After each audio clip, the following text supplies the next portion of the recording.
Te me indica. Listo. Ok, perfecto. Y ahora sí, vamos a compartir. Listo. Bueno, muy buenas tardes a todas y todos. Vamos a continuar el día de hoy con la instrucción de la práctica de validación, la segunda parte. Ok.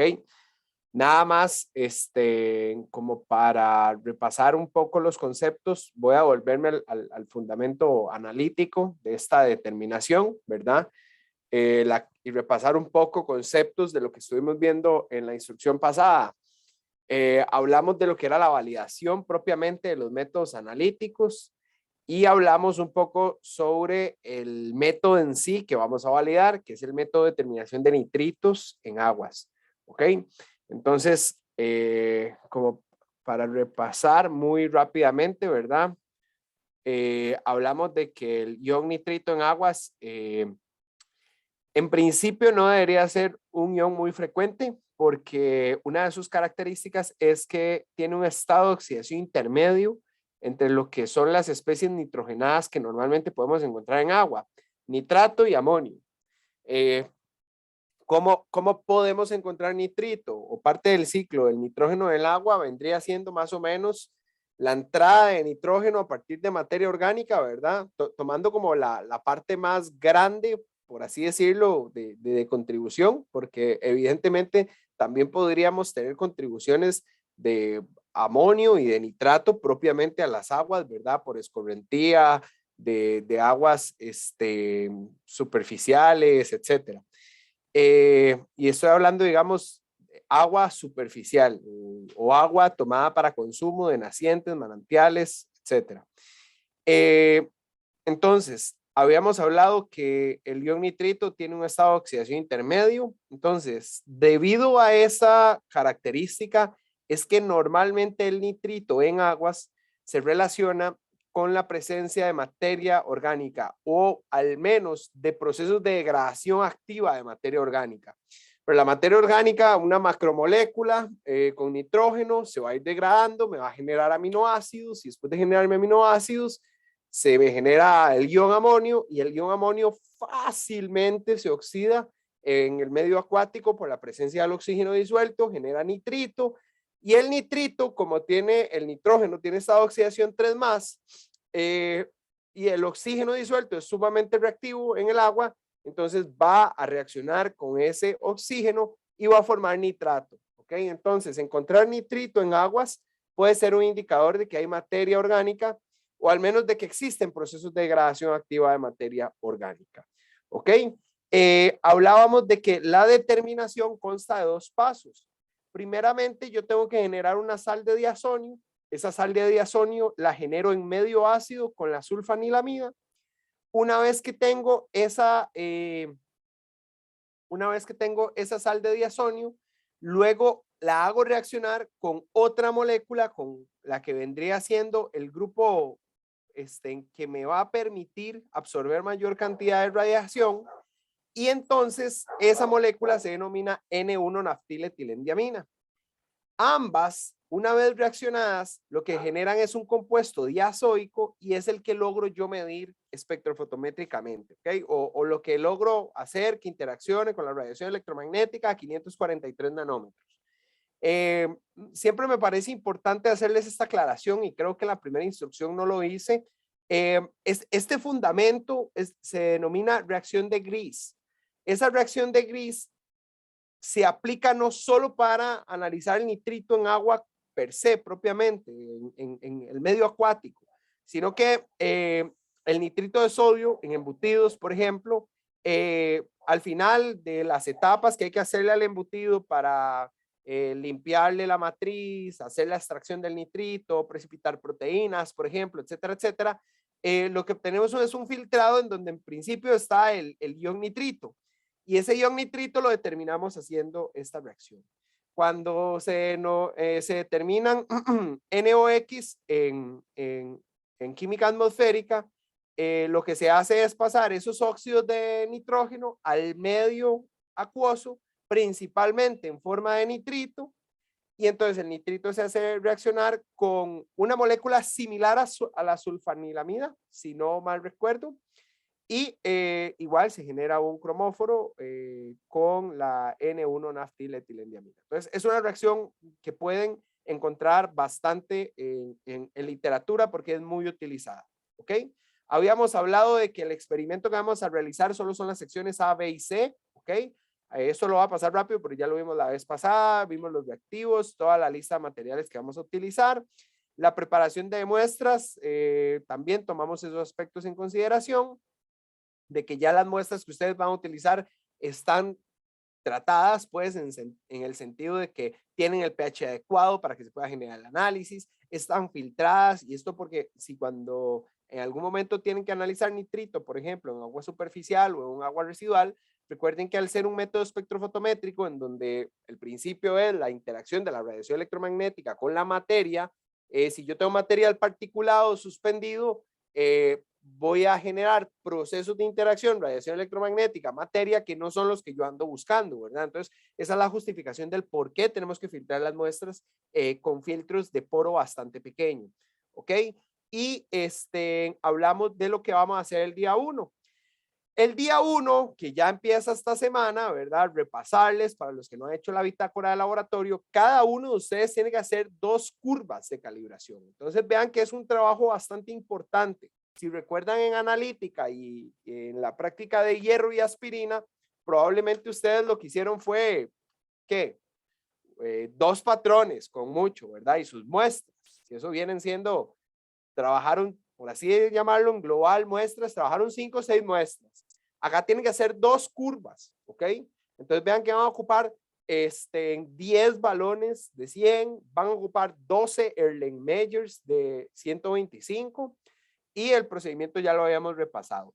Esas curvas hay que tratarlas de la manera más cuidadosa. ¿Por qué? Porque la idea es que tengamos una buena validación del método. Y recuerden que ustedes a nivel de laboratorio van a tener que compartirse los datos, ¿ok? Entonces, el día del laboratorio, su profesor o profesora le van a decir, vea, no sé, Melissa, usted va a compartir los datos con, no sé, con Fiorella, por ejemplo, ¿ok? Entonces, con base en esos datos que tienen de 4 curvas, ustedes generan el modelo de regresión, ¿ok? Eso se hace el primer día. Bueno, obviamente experimentalmente solo hacemos las curvas, ¿verdad? Entonces, yo sé qué decir, sí, solo vamos a ir a hacer 2 curvas. Cada uno suena poquito, pero recuerden que es trabajo importante porque tienen que tomar las alícuotas a cada patrón. Después de que aforan a 100, tienen que de esos balones de 100 tomar alícuotas de 50 mililitros a los Erlenmeyer respectivos y luego generar color, ¿ok? Entonces, ese proceso de generación de color debemos de darle 8 minutos y aproximadamente hasta 2 horas después es que podemos hacer la medición. O sea, me reexplico. Nosotros una vez que adicionamos el reactivo de color, ustedes van a ir viendo que las disoluciones toman una coloración púrpura y ya a los 8 minutos 0,1 segundos pueden empezar a medir. La estabilidad llega aproximadamente hasta 2 horas, ¿ok? Hasta 2 horas es que tenemos buena estabilidad para hacer la medición espectrofotométrica, ¿ok? El autocero del equipo se va a realizar con el blanco de reactivos que ustedes van a utilizar, ¿ok? Ahora bien, ¿qué vamos a hacer el segundo día? Ya aquí fue donde quedamos la vez anterior. Antes, dudas, consultas de la primera etapa, principios o conceptos de validación, algo que no está claro de lo que se va a hacer esta semana, o sea, día 1 de esta práctica, dudas, consultas. Sí, no, tal vez. Bueno, seguimos entonces. Para el segundo día vamos a hacer ya, digamos, la carga de trabajo, sí va a ser un poquito menor. Lo que se va a hacer es el análisis por septuplicado de un material de referencia certificado, y abro comillas, porque conceptualmente habíamos hablado de que un MRC es un material, o sea, la matriz con el analito, el cual su concentración es conocida y es trazable al MIST, ¿ok? Esa trazabilidad no es de que alguien dijo, sí, yo ya lo analicé y ese es el valor, no. La persona que lo analizó y emitió un certificado con la concentración correspondiente tiene que ser competente para hacer esa actividad. Tiene que estar acreditado ISO 17020, los laboratorios son los que nos acreditamos 17025, los organismos que generan interlaboratoriales y que generan materiales de referencia se acreditan ISO 1720, entonces debe ser un organismo competente para, ¿verdad? Entonces por eso es que abro comillas, ¿verdad? Porque no es propiamente un material de referencia certificado, pero para efectos de laboratorio nosotros vamos a tomar como tal, ¿ok? Como que es un material de referencia certificado, ¿ok?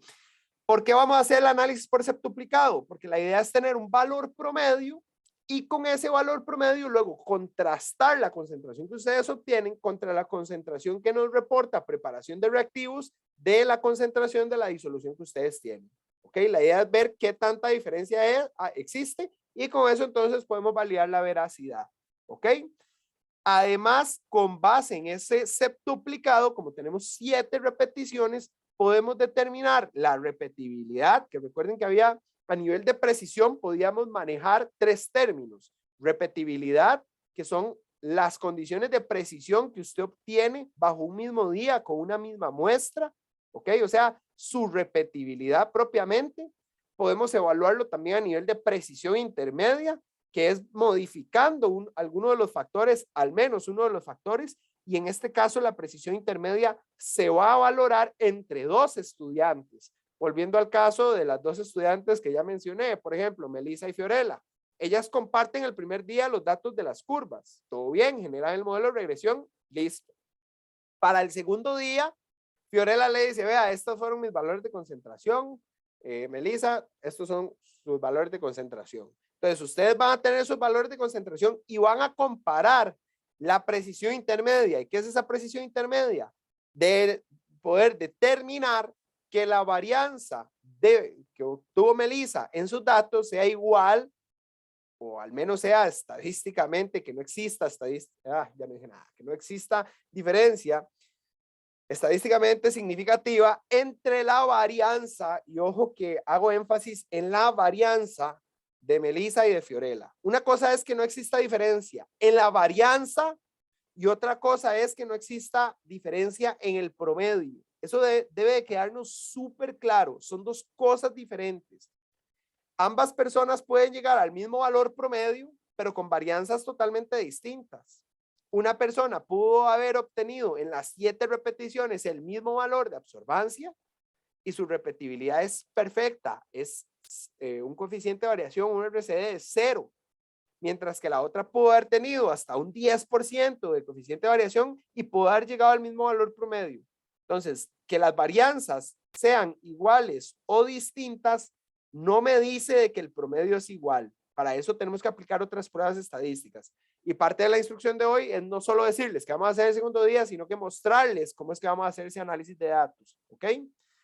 Entonces, en resumen, se analiza el análisis se hace el análisis del material de referencia certificado 7 veces. Se toman alícuotas, yo les paso dando la muestra. Bueno, cada profesor le va a servir a ustedes la muestra. Se pide un beaker grande, 600, etcétera. Se les sirve la cantidad correspondiente. Ustedes toman las alícuotas directamente del material de referencia certificado al Erlenmeyer y generan color. Entonces vean que sí, para el segundo día el trabajo es más rápido. ¿Ok? Ya van a ver también por qué es más rápido. Se adiciona los 2 mililitros del reactivo de color. E igual, después de 8 minutos y hasta los 120 minutos tienen para leer. ¿Ok? Se mide a 400, se mide la absorbancia a 543 nanómetros y el autocero igual se realiza con un blanco reactivo. ¿Ok? La idea es que como les va a sobrar tiempo, ¿ok? Ustedes ese día aprovechen para trabajar, dado que vamos a estar ahí con ustedes, aprovechen para trabajar en los datos. Ahorita más adelante vamos a ver cómo es que vamos a hacer ese análisis de datos, ¿ok? Nosotros les vamos a dar un R script o un R markdown, debido a que ya en la primera práctica de R estuvimos viendo que algunas personas tienen problemas para trabajar con R markdown. Esos problemas a veces son por compatibilidad de la máquina, no con el lenguaje, sino que lo que sucede, por si a algunos les pasó que no pudieron trabajar con R markdown, es que cuando el lenguaje, o bueno, al menos RStudio, ve que usted va a abrir un R Markdown, le dice, para yo trabajar con R Markdown ocupo tales librerías, ¿quiere descargarlas? Usted le dice que sí, él la descarga. ¿Y qué pasa? A una persona se las descarga y le permite trabajar y a otras personas le genera error. Si ustedes leen ese error con cuidado, se van a dar cuenta que el error lo que dice es que no se puede descomprimir los archivos. Y eso es porque el antivirus de la computadora lo que hace es bloquear procesos de descompresión de archivos automáticos, ¿ok? Entonces, a muchas personas, lo estuvimos viendo en la semana pasada de prácticas, les estuvo sucediendo eso, que llegaban y le decían, ok, instalar, y empezaba el lenguaje a decirle, ok, estoy bajándolo de este URL, estoy bajando esto de este otro URL, y así sucesivamente. Y cuando llegaba a descomprimir los archivos, porque los bajaba en zip, lo hace automáticamente el lenguaje así, les daba problema para poder dejar instalados los paquetes. Entonces, si no logran resolver eso desactivando por un momento el antivirus, pueden utilizar un R-Script sin ningún problema. Les vamos a dar los dos formatos. O sea, todo el código de análisis de datos, a pesar de que está en el manual, nosotros para esta práctica se los vamos a dar, el archivo RMD o el R-Script, se los vamos a dar a ustedes, se los vamos a poner a disposición para que ustedes nada más corran el código. ¿Ok? La idea es que lo corran, no nada más dando el correr, sino que vayamos entendiendo qué estamos haciendo. Y por eso es que hoy vamos a tomarnos el detalle de hacer ese análisis. ¿Ok? Entonces, entramos a la parte del análisis de los datos. ¿Dudas, consultas con el procedimiento que se hace en día 1 y en día 2? ¿Estamos todos claros? ¿Alguna duda?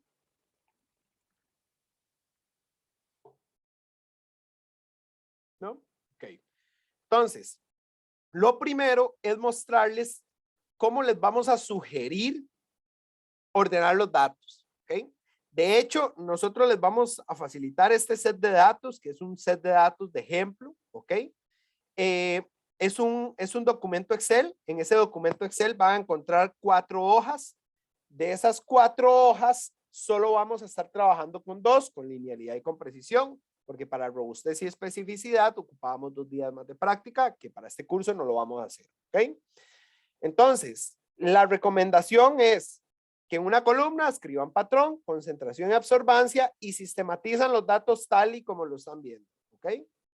Y para precisión, la idea es que los guarden de esta manera. La concentración, no la absorbancia, ¿verdad? La concentración, o sea, ya una vez que ustedes cuantificaron cada una de sus muestras, la inicial o el nombre del estudiante A y el nombre del estudiante B. Réplica y grupo son realmente opcionales. Van a ver más adelante que no lo vamos a estar utilizando. ¿Ok? Lo primero es el estudio de la linealidad. Entonces, recordar de lo que vimos en la práctica de R, cómo validamos que un modelo de regresión sea adecuado. Bueno, hay que plotearlos, hay que plotear el modelo propiamente, ¿ok? O sea, visualizarlo gráficamente. Recuerden aquel ejemplo que les di, el cuarteto de Ascombe, que 4 sets tenían las mismas características estadísticas, o sea, mismo promedio para X, mismo promedio para Y, teníamos el mismo valor dependiente, teníamos el mismo coeficiente R, pero gráficamente esos datos se comportaban diferente 100%. ¿Ok? Entonces, primero ploteamos los datos y ploteamos también la distribución de residuales. Recuerden que los residuales tienen que ser aleatorios. Esta aleatoriedad, alguien me explicaba, profe, es que no entiendo por qué que esto se ve así, desordenado. Es bueno, ok. Recuerden que el residual es la diferencia que existe entre este punto, que es el Y observado, contra el Y predicho, que el Y predicho es este punto exacto en donde está pasando la curva. Esa diferencia se denomina residual, ok. Entonces, si observamos este gráfico de plot de residuales, lo que tenemos son los diversos puntos de calibración y tenemos el valor de residuales. La idea es que los residuales tengan un comportamiento aleatorio, o sea, que algunos sean positivos, otros negativos, unos positivos, otros negativos, porque así yo me logro asegurar que la recta por mínimos cuadrados tiene un buen ajuste, ¿ok? Y un buen ajuste, ¿debido a qué? a que no voy a tener solo puntos por encima o solo puntos por debajo de la recta. La idea es que esa distribución sea bien aleatoria. Si ustedes observan este plot, vean que de los 4 puntos que hay, de las 4 respuestas que hay registradas en este punto de calibración, vean que prácticamente 2 están por arriba y 2 por abajo. Prácticamente 2 por arriba, 2 por abajo, y así sucesivamente. Hay un comportamiento que muestra una aleatoriedad en esa distribución. ¿Ok? Otro detalle que hay que tener es poder calcular el resumen de la regresión, ¿verdad? Ya en la práctica R vimos cómo calculábamos eso, y ahí nos tenemos que fijar en el valor P. Recuerden que la hipótesis nula en los modelos de regresión, la hipótesis nula, por eso se llama nula, siempre plantea nulidad, o sea, igual a 0, o no existe diferencia, ¿ok? O no hay relación entre. Y para el caso de las regresiones, la hipótesis nula es que no hay relación o correlación entre la variable X y Y. Entonces, lo que nosotros más bien tratamos de buscar es rechazar esa hipótesis nula para poder aceptar la alterna, que la alterna lo que nos dice es que sí hay relación entre X y Y. Entonces, en este caso nos fijamos en el p-valor y tiene que ser menor a 0.05 para poder aceptar la hipótesis alterna, ¿ok? Nos fijamos también en el valor de R cuadrado, ¿verdad? 0.9975, pero es que en analítica nos dijeron que teníamos que trabajar con 3 nueves, ¿ok? Eso recuerden que es parte del plan de validación. Usted puede definirlo. Si yo les pregunto, ¿por qué 3 nueves? Ah, porque usted en analítica me dijo que las curvas normalmente tenían que dar 3 nueves, o porque mi profesora me dijo que tenían que dar 3 nueves. Ok, eso es un criterio, es una recomendación muy adecuada, pero cuando revisamos guías de validación, se acepta hasta 2 nueves y un 5 inclusive, ¿ok? Recuerden que está bien, entre más alto sea ese coeficiente, yo lo que estoy explicando es, bueno, lo que me dice ese coeficiente R cuadrado entre más alto es que esta variable logra explicar mayor porcentaje de variación de esta variable, ¿ok? Y eso está bien, o sea, va a haber más ajuste entre más alto sea el R, ¿ok? Pero recuerden que la linealidad se valida con otra serie de criterios también, ¿ok? También son igual de importantes. Y uno de ellos también era la sedasticidad.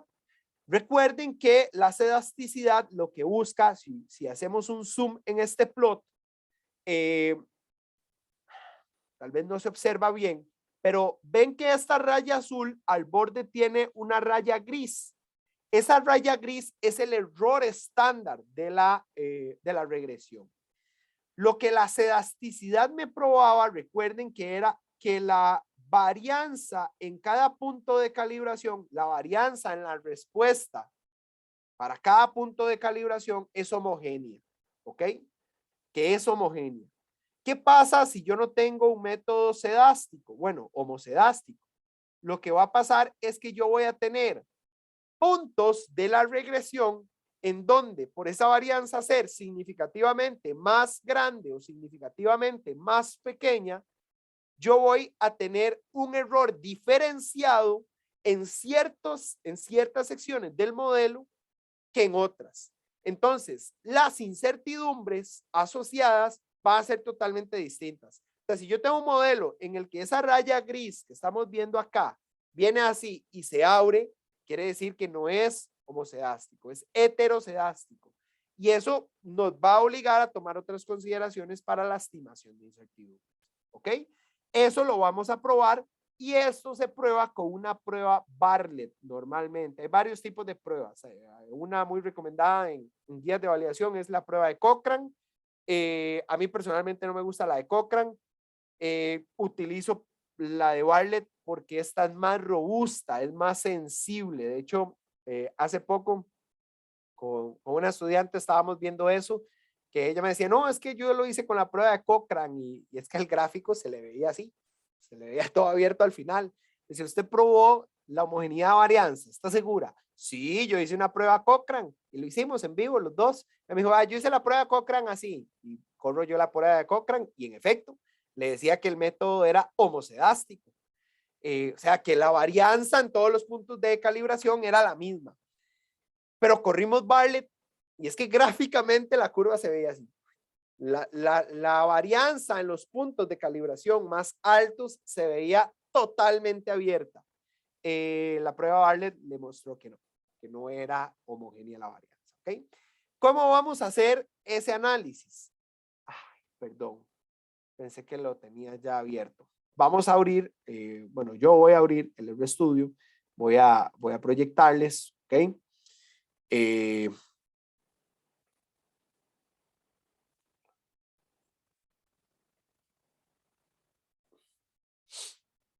Un momentito mientras carga este asunto. Okay.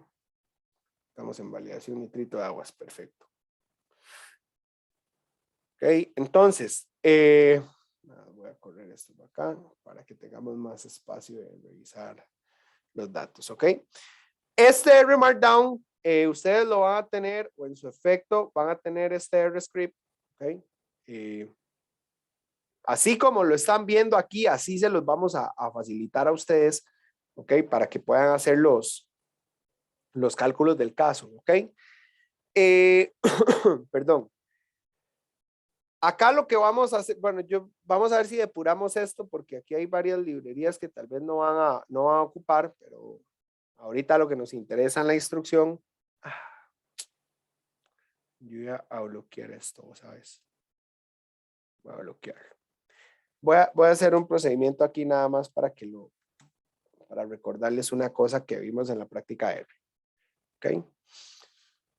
Bloqueé nada más la cargada de esas librerías. No quise cargar esas librerías. Más adelante vamos a ver por qué. ¿Ok? Lo hice adrede y ya más adelante luego las cargo. Vamos a hacer la determinación de la linealidad. ¿Ok? Para hacer la determinación de la linealidad, vamos a probar todos esos supuestos que les acabamos de decir. ¿Cómo lo vamos a ejecutar propiamente? Ustedes me van a decir, bueno, ya sé que tengo que guardar los datos de una forma. Voy a proyectarles cómo es que tenemos que guardar esos datos.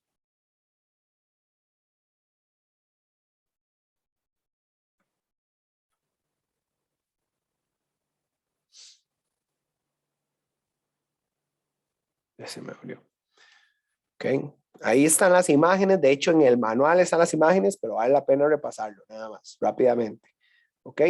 Patrón, concentración y absorbancia. Yo les quité las tildes porque vieran que a veces, dependiendo de la codificación UTF que tenga su máquina, cuando usted guarda un código en R, dependiendo de la codificación de teclado que tenga su equipo, y lo abre, si usted lo guardó con una codificación, pero por X de cuestiones, el tipo de codificación del teclado cambió, las tildes se las cambia por signos, hay que nada que ver. Entonces, para evitar ese tipo de problemas, yo lo que hice fue quitar las tildes, básicamente, y luego eso podemos corregirlo. Entonces, sistematizan las curvas de un estudiante, las curvas de otro estudiante.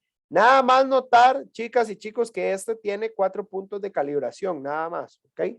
Lo que ustedes van a hacer va a tener más puntos de calibración por cada repetición de curva que vayan a realizar, ¿ok?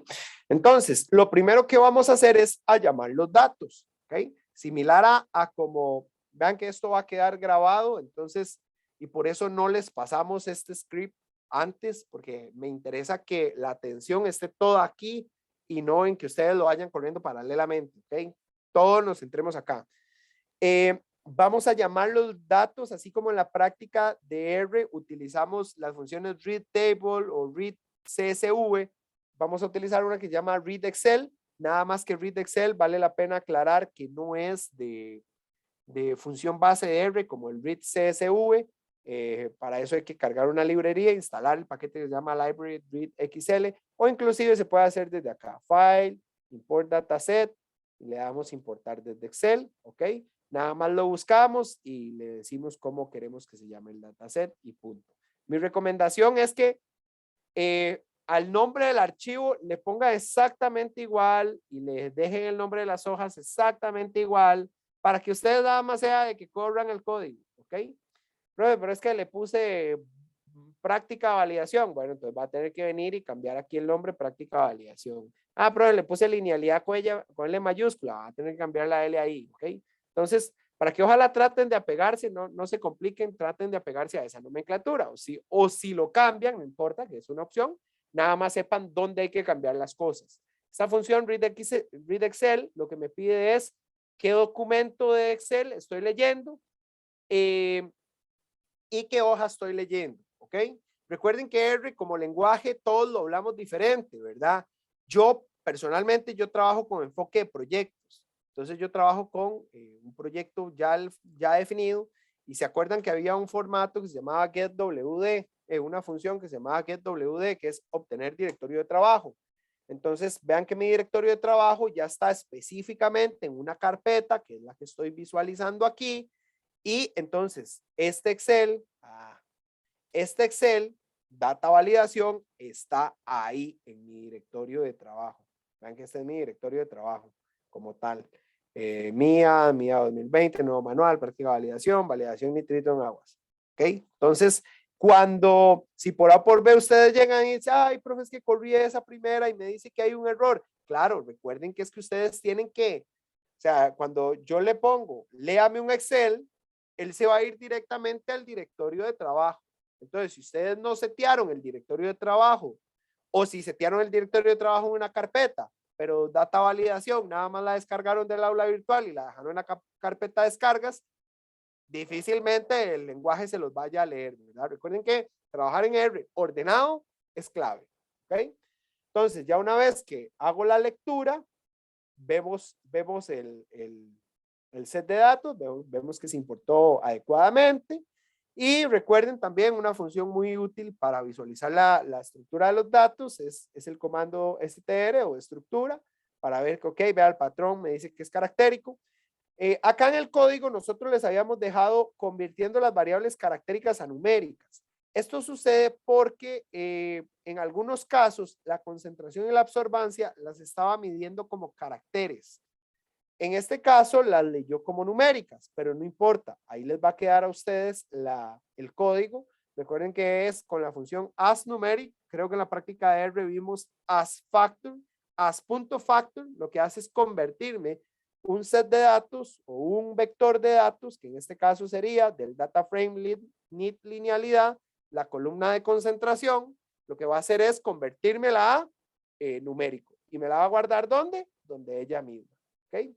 El patrón podemos convertirlo como factor. Igual, ya estaban numéricas, pero si las reconvierten a numéricas no va a pasar nada, es pegar sobre lo mismo, ¿ok? Eso hasta ahí para traerse los datos de linealidad, ¿ok? Dudas, consultas, ya saben que cualquier cosa que les surja, yo aquí solo tengo la barra de participantes, entonces a veces no veo las manos, levantan micrófono y listo, ¿ok? Ya tenemos leídos los datos. Entonces, recuerden que lo primero, que no se les olvide el cuarteto de Ascombe, lo primero que hay que hacer en cualquier análisis de datos es visualizarlos. ¿Ok? Entonces, generamos la regresión, obviamente, para luego poder visualizarla. Absorbancia contra concentración de la data, linealidad. Si alguien quiere cambiarle el nombre, pues le cambian. De hecho, si quieren cambiar, si ustedes le cambian el nombre al archivo, nada más, pues le pusieron práctica validación, como quieran, nada más de que se vengan a esa lupita ahí arriba y entonces busquen todos así como cuando uno hace reemplazo de palabras en Word, linealidad. Ok, vean que hasta él me los marca y puedo ponerle que me lo reemplace con, no sé, validación, si fue que le pusieron así al documento. Ok, entonces los reemplazan o le dan reemplazar todo. Ok, esa es una versatilidad que da RStudio. Yo aprovecho siempre este tipo de cosas para mostrarles por qué es que trabajamos en RStudio y no en R la consola. R la consola es súper tiesa en esos aspectos, entonces personalmente no me gusta. ¿Ok? Generamos el modelo de regresión, ¿ok? Y con el comando summary, recuerden que podíamos ver el resumen, ¿ok? Ver el resumen es igual de importante que como ver la regresión. Un valor de 2,975, un p-valor menor a 0.05 y tenemos los coeficientes. La concentración y tenemos, digamos, este es Él le pone concentración, pero es la pendiente, pues, ¿verdad? Es la pendiente y este sería el intercepto. Este error estándar es muy importante, es muy importante y lo vamos a utilizar ahora para calcular los límites de detección y cuantificación. Que no se les olvide este valorcito de acá. Inclusive para los que recuerdan de analítica, uno de los métodos de estimación de incertidumbre es utilizar los límites de confianza de la regresión y hay dos formas para calcular los límites de confianza de la regresión, sea utilizando el error estándar como tal de la regresión o sea utilizando el error estándar de los coeficientes. Entonces calcular concentraciones con esto menos esto como intercepto y esto menos esto como pendiente, se calcula una concentración, ese es el límite de confianza inferior, esto más esto y esto más esto, se calcula la concentración, entonces ya tenemos el límite de confianza superior. Entonces ya con eso tenemos los límites de confianza del valor promedio que vamos a obtener nosotros con estos dos coeficientes. ¿Okay? Para plotearlo les dejamos esta función que igual la tienen desde el script de la práctica de R.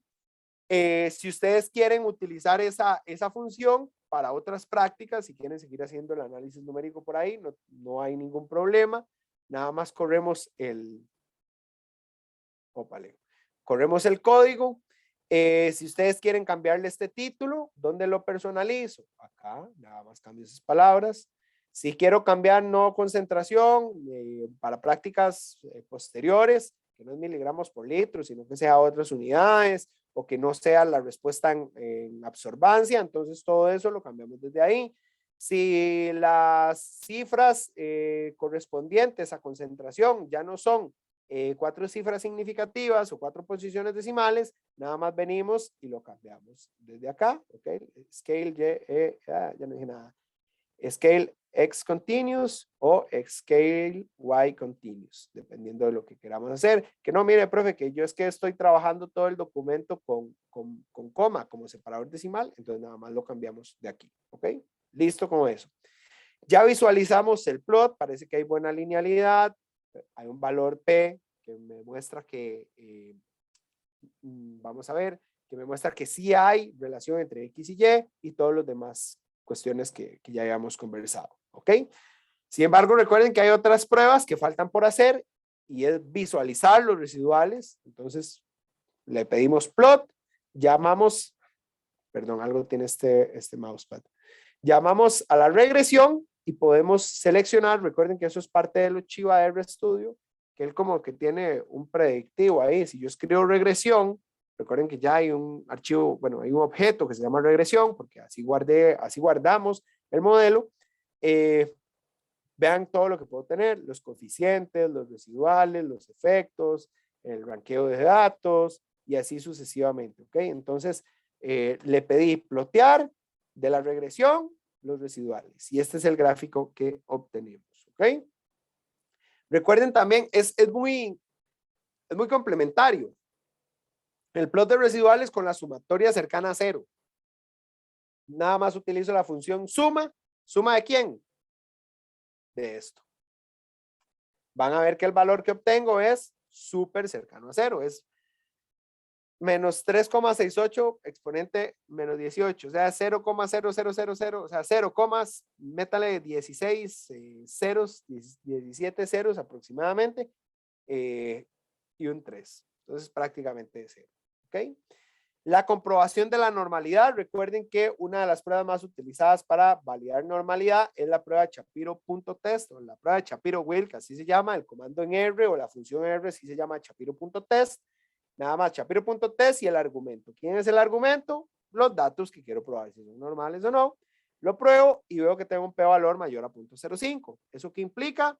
Que no existe diferencia entre la distribución normal y la distribución de mis datos. ¿Okay? O sea, mis datos se distribuyen normalmente. Ya ahí tengo prácticamente validada la linealidad. Nada más tengo que terminar de validar uno de los últimos supuestos y es la sedasticidad. ¿Ok? La sedasticidad se valida de la siguiente forma. Pónganle en cuidado porque a nosotros nos gusta que siempre entiendan qué está escrito ahí, que no se corra nada más por correr, porque si bien es cierto, no es que ustedes van a salir competentes en el lenguaje, con que ustedes entiendan las estructuras de qué está escrito ahí, por qué está escrito así, eventualmente les va a ir generando capacidades para que con más práctica dominen más el lenguaje, que es parte de lo que se pretende dentro del curso. Entonces, resulta que acá yo tengo que hacer una prueba de homogeneidad de varianza. ¿Recuerdan? La homogeneidad de varianza, lo que yo ocupo es decirle a la prueba estadística, tengo una varianza en este grupo, tengo una varianza en este grupo, tengo una varianza en este grupo, tengo una varianza en este grupo. Compárelas. Compare las varianzas, pero por grupo. Entonces, como ocupo grupos, ocupo decirle que la variable patrón, no sé si recuerdan que decía que era un carácter, claro, porque estaba numerada como blanco, 1, 2, 3, 4, blanco, 1, 2, 3, 4. Ocupo decirle que me la convierta como un factor, que creo que arriba ya lo habíamos hecho, pero no importa. ¿Ok? Obviamente, si yo incluyo los blancos, vean que los blancos, como son con los que se hace autocero, la varianza de los blancos, ¿cuánto es? 0. Entonces, si yo incluyo el blanco como un grupo de comparación, me va a decir, no, suave un toque. Uno de sus grupos tiene una varianza totalmente distinta a las otras. Entonces, para eso, estamos incluyendo esta línea de código, que estamos generando el objeto que se denomina sedasticidad, y ese objeto sale de agarrar linealidad. Esto no lo vimos en la práctica de R, pero este operador se llama operador pipe. Pipe es como tubería en inglés. En la traducción al español sería un operador de conexión, ¿ok? Esa conexión lo que me hace es decir, a este objeto, hágale esto, ¿ok? Eso es lo que hace. Es casi que como un más, como haga esto más esto otro. Es como, de hecho, los programadores llaman pasarle otra función. Entonces, con el operador pipe, lo que hacemos es decirle a este set de datos, hágale esto. Fíltreme la variable absorbancia, las que sean mayores a 0,01. ¿Por qué mayores a 0,01? Porque vimos que todas las absorbancias de los blancos para este set de datos, vean que todas eran 0. Entonces, vean qué interesante cuando corro esto. Y si yo ahora le pido ver a elasticidad, ven que ya no existen los blancos. Me borró los blancos. Profe, pero ¿y si hubiera generado una hoja en Excel? Quito los blancos y vuelvo a llamar la hoja. Claro, pueden hacerlo, es totalmente válido. Pero vean qué fácil filtré un set de datos con una línea de código nada más. ¿Okay? Ahora bien, ya una vez que tenemos los datos y que patrón es un factor, como para ir repasando de lo que veamos en la práctica de R. Recuerden que yo puedo utilizar el is.factor, is.numeric, is.logical, is.factor, sedasticidad, patrón. ¿Qué esperaría que me digan? True, ¿cierto? True. Si es un factor. Entonces, como es un factor, ahora sí ya puedo irme a usar la prueba de Bartlett. La prueba de Bartlett, lo que yo tengo que decirle es, quiero probar la variable absorbancia de acuerdo al patrón. ¿De qué data? De la data de sedasticidad. Profe, ¿cómo sabemos eso si usted no nos los hubiera dado? Recuerden que help es el Google de R. Entonces yo me voy aquí para Bartlett, Opale, Bartlett.test, ¿ok? Y entonces aquí en Bartlett.test, él me va a decir qué es, la que me dice, es un test para homogeneidad de varianzas, hace la prueba Bartlett para varianzas en diferentes grupos, ¿ok? Y me dice cómo usarla, y vea que me dice, vea, se usa así, Bartlett.test X y G. ¿Qué es X? Es un vector numérico de valores. ¿Qué es G? Es un vector o factor. Por eso es que yo ocupaba que patrón fuera un factor. ¿Ok? Por eso lo convertimos a factor. Y al final yo le digo cuál es la data correspondiente. ¿Ok? Inclusive luego si tengo dudas puedo ir y ver cómo se hace puedo ver los ejemplos y entonces yo nada más cambiar mis variables, por ejemplo. ¿Ok? Entonces, corremos la prueba de Bartlett y la prueba de Bartlett nos dice que el valor P es 0,992.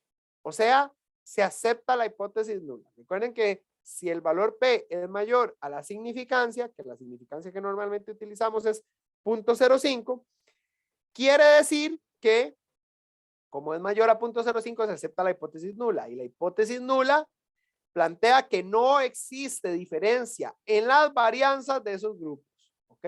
No existe diferencia en las varianzas de esos grupos.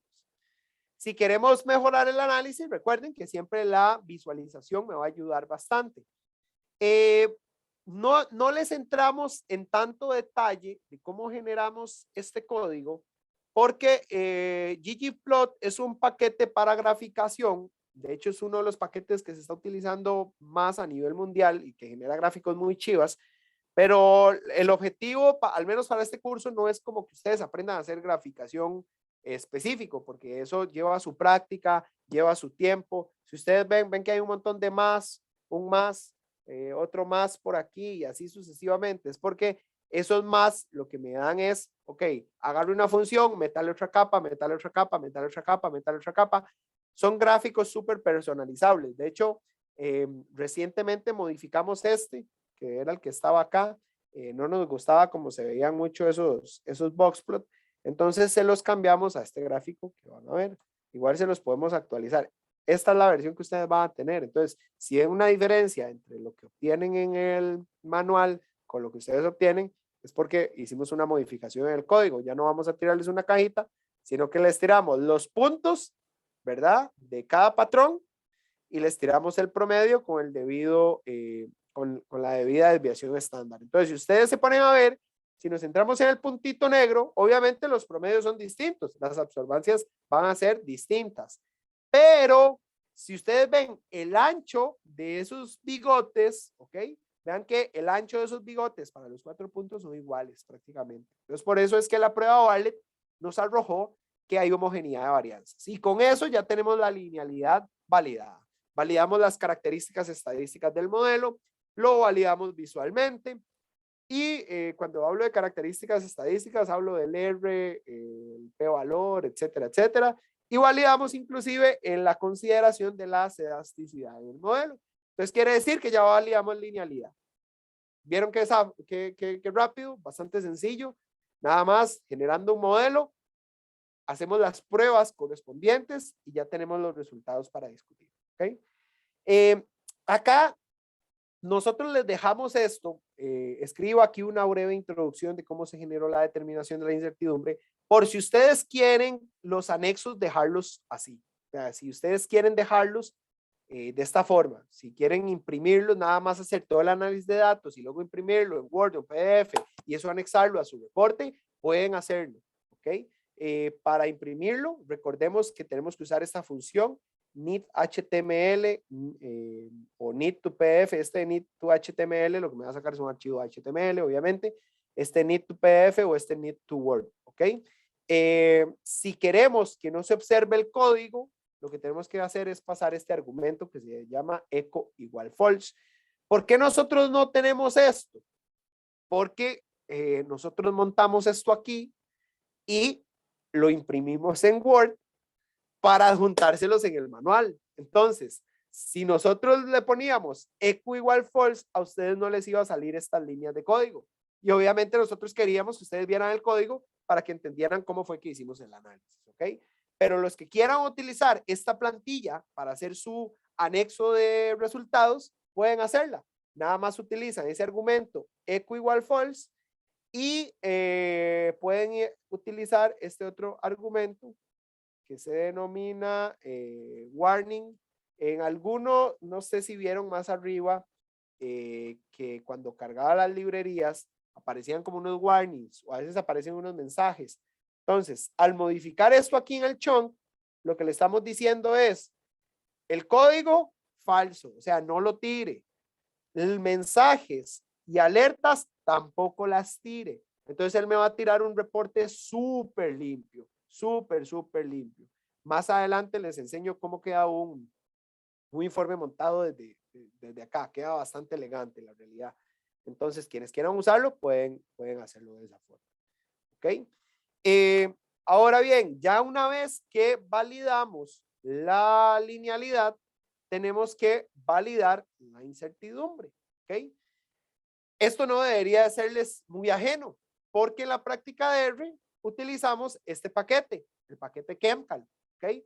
Entonces, con el paquete Chemcal vamos a calcular la incertidumbre por regresión, ojo, por regresión de del resultado que ustedes van a cuantificar. Y vamos a calcular con los mismos datos de la regresión, vamos a calcular los límites de detección y los límites de cuantificación. Aquí es importante, y bueno, esta presentación también ustedes la van a tener a disposición, es importante hacerles ver que hay diversos métodos, ¿ok? Y eso es parte que también nos interesa un montón que se lleven de estas prácticas, que no existe solo una forma para hacer las cosas. ¿Ok? Vean lo que les decía ahora, una persona utilizó la prueba Cochrane, otra la Bartlett. Ustedes lo que tienen que tener es criterio del por qué lo van a hacer. ¿Ok? ¿Por qué para una validación específica utilizaron una prueba estadística y por qué para otra? ¿O por qué para una validación específica decidieron utilizar un método para determinar los límites de cuantificación y detección, pero puede que para otro método analítico se les ajuste más otro? ¿Ok? Se les recomienda, de hecho, a ustedes que revisen esos métodos. ¿Ok? Hay varios métodos. El método Miller-Miller es uno de los más famosos. Hay otro método de Laura Kem. Hay un método que es básicamente experimental y es ir midiendo blancos con adiciones sucesivas de analito, y hasta que usted obtenga una señal que sea diferenciable del ruido instrumental, usted puede decir que está detectando analito. Entonces ese es su límite de detección. Personalmente no me gusta y no me llama mucho la atención porque me parece muy laborioso y también genera cierta incertidumbre porque ¿quién le está determinando a usted esos intervalos de edición del analito? Entonces, personalmente a mí ese no me gusta. Gasta mucho tiempo y igual se generan dudas. Entonces, nosotros el ejemplo que les traemos es el ejemplo del Miller-Miller. El ejemplo del Miller-Miller, bueno, es que yo no logro ver acá dónde Rolando, está. ¿Sí? hay un mensaje en el chat, hay una consulta en el chat. Ah, ya la vi acá. ¿Para qué sirven los caracteres, comillas, asteriscos? Ok, muy buena pregunta, Gilbert. Vea, en el R Markdown, estos caracteres, de hecho, vea, voy a mostrarle. Estos caracteres de numerales, al menos aquí, afuera, es que hay una diferencia de trabajar entre R Markdown y R Script. En el R Script, estos numerales, vean que yo apenas monto un numeral ahí, se pone morado. ¿Lo vio? Porque en el R Script, todo lo que usted escriba es código, absolutamente todo. Entonces, si usted quiere hacer anotaciones en un R Script, usted tiene que usar numeral para que el lenguaje se tape los ojos y cuando hay numeral, el lenguaje lo toma como notas. Entonces, no lo toma como código. ¿Ok? Aquí en el R Markdown, si usted se da cuenta, vea la diferencia cuando yo escribo un numeral aquí, queda blanco. ¿Ok? Ya le voy a decir por qué. Vea cuando yo escribo un numeral aquí, se pone morado de una vez. Porque en el R Markdown, estos, si notan bien, este es un color negro y este es un color grisáceo. Esto que está acá se llama chunks. ¿Ok? Yo lo añado desde acá, el chunk. Y estas apóstrofes que salen en amarillo son las apóstrofes que me hacen el chunk. ¿Ok? Para eso son estas apóstrofes. Las apóstrofes que me hacen el chunk. Si yo me vuelo esto, tengo problema. ¿Vio? Me lo juntó con este chunk. ¿Lo vio? Voy de nuevo. Yo me volé estas apóstrofes.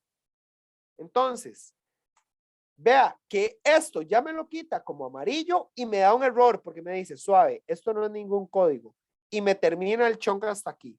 Entonces, estas apóstrofes, corchetes, R y 3 apóstrofes me delimitan el inicio y el final de un chunk.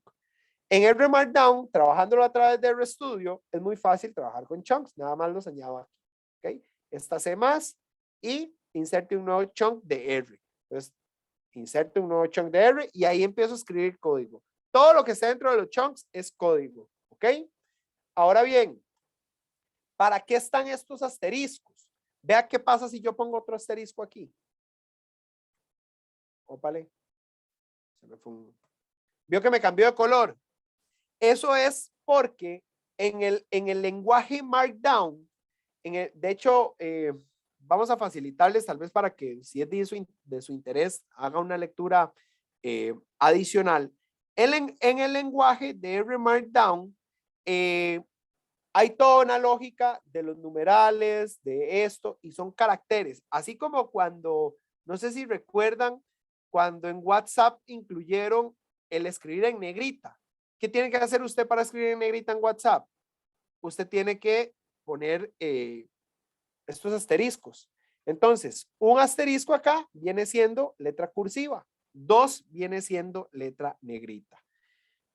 Un solo numeral afuera del chunk, ojo que es afuera del chunk, es título.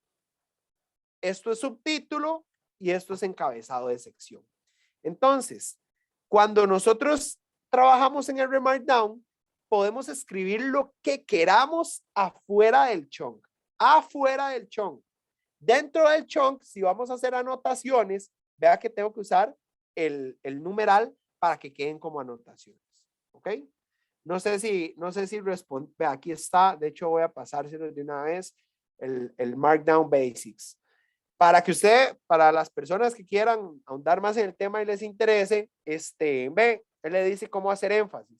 Entonces, si es solo una, es letra itálica o cursiva. Si son 2 asteriscos, es letra negrita. O puedo usar guiones bajos, un guión bajo o 2 guiones bajos.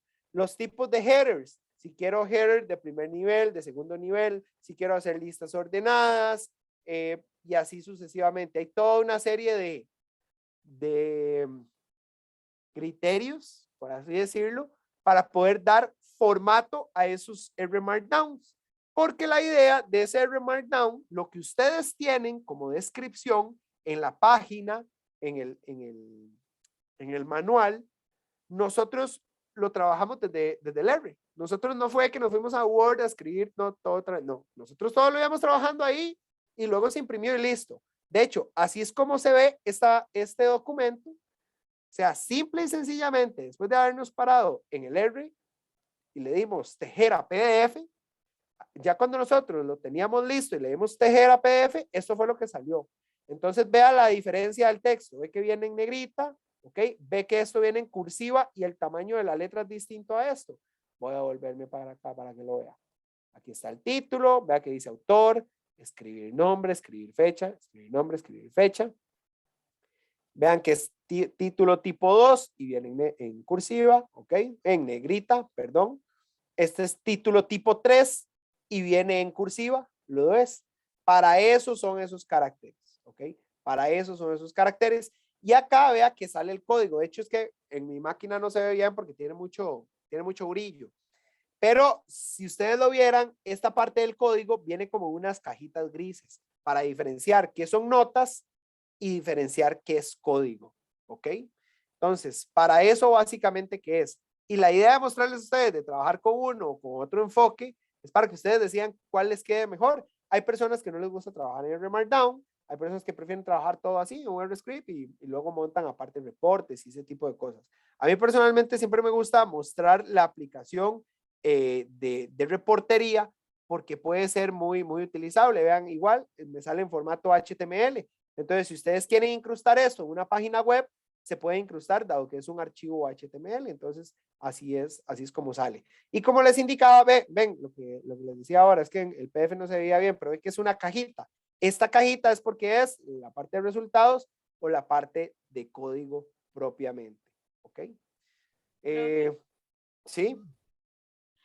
Tengo una pregunta con eso del Markdown, porque digamos, yo estaba intentándolo hacer, pero lo que se me copiaban era el código, nada más, digamos, no las respuestas que salían en la consola, por decirlo así.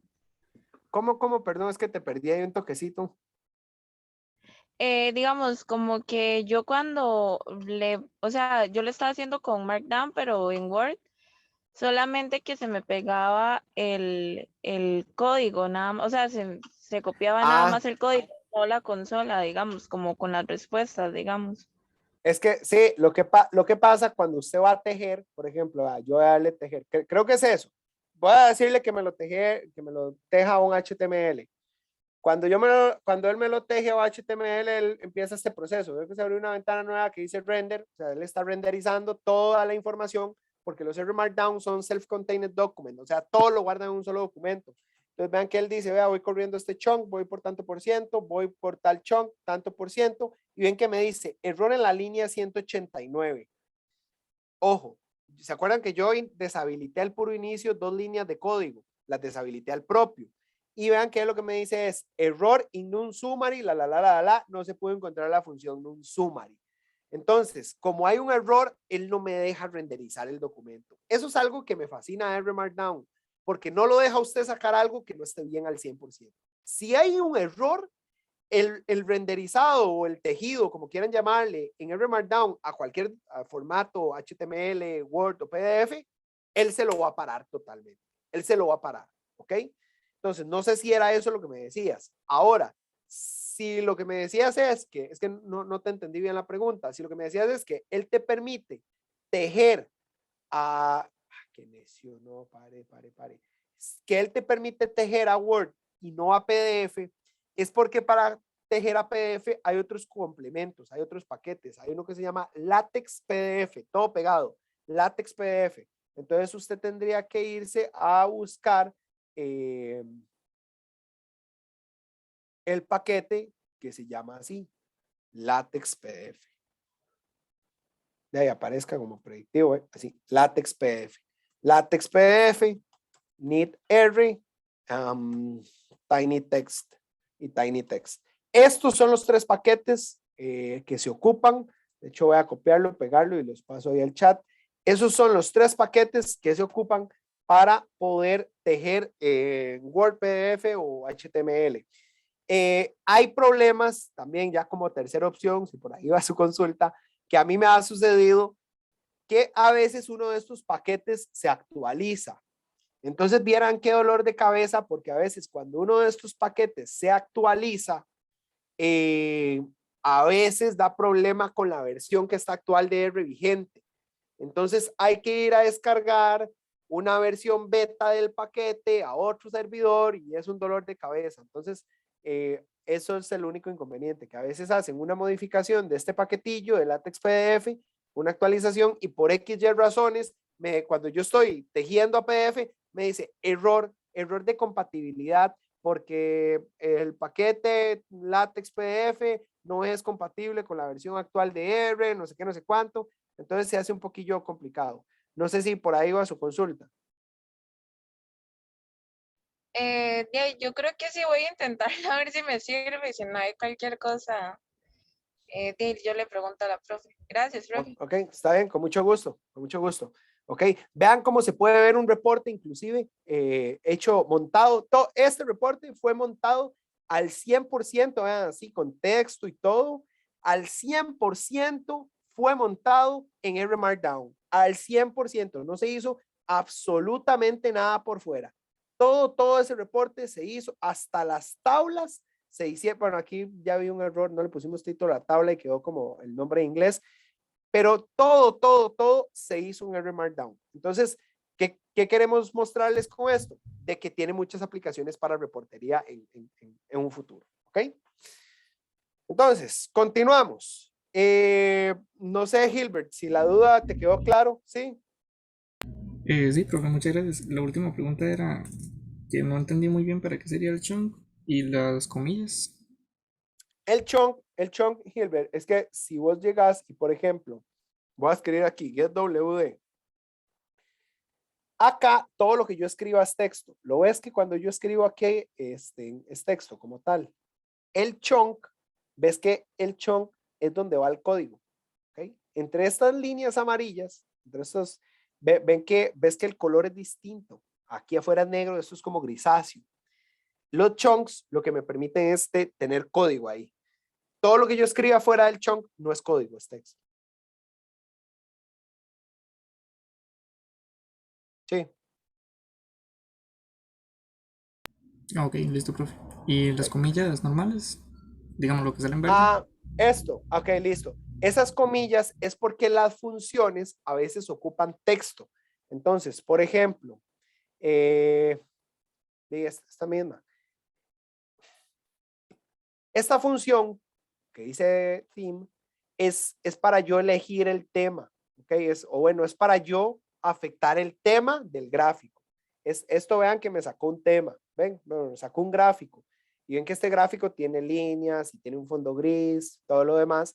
Entonces, la función theme me afecta el tema del gráfico. Yo elijo el argumento legend position, o sea, ¿dónde quiero la posición de la leyenda? Entonces, como no es un argumento, digamos, como la función, tengo esto es la función, esto es el argumento, el valor del argumento, los valores del argumento tienen que ir con comillas para que él los lea como textos. Entonces, si yo le pongo acá bottom,